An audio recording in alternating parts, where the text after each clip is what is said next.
سوقت صورة اعظم دين بين كل الاديان السماوية. الاسلام مش هيبقى مظلة للجماعات الارهابية. حاسس بدايتي تقليدية، نفسي اقول فيكم كلام ما ينتميش للبشرية.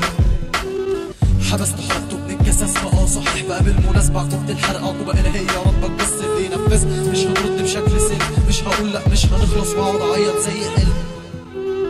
ما فاتش وقت وشفت بنفسك على الله كون فهمت الدرس. ده مش موقف شعوب، ده حيالله ضربة ضربها العرس. على فكرة معوز بالحق مش بالسيف وكانت رسالته. ده على الإسلام نفسه ما تقدمش وغير لغته. كله منا فاسد أبدا ما استثنتش حد، حتى ضوء الشمس الساطع في لحظة ممكن يقلب ضد. كله منا فاسد أبدا ما استثنتش حد، حتى ضوء الشمس الساطع في لحظة ممكن يقلب ضد. نيجي لأحوالنا الداخلية من امتى العدل كان لجن. بص لأي مثال محكمة هتلاقي كفة مايلة سن.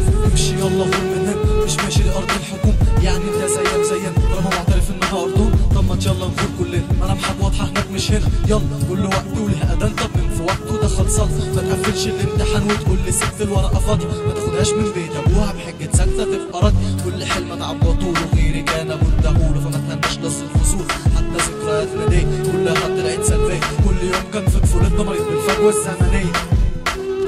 عشت فاكر نفسي كامل رغم ان الكمال لله. فبدأت اخلق عيوب لنفسي عشان اعرف اسير الحياة. فيكوا حس كلمة واحدة بس من كل اللي قلته. فيكوا ما بيستفدش في يوم عشان يحسن صورته. مش كل شيء في حياتنا قابل ناخده بشكل ساخر. ما تسيبش احساس عطشان عشان تسيب شوية في الاخر. لو اخر قرش في جيبي وفن عايزه عشانه هصرف. لو تايتانيك بتغرق بيا عادي برضه هفضل اعزف. الكنز في الرحلة في ناس قابلتها وحبيتها، مش مجرد وصول لهدف يقضي على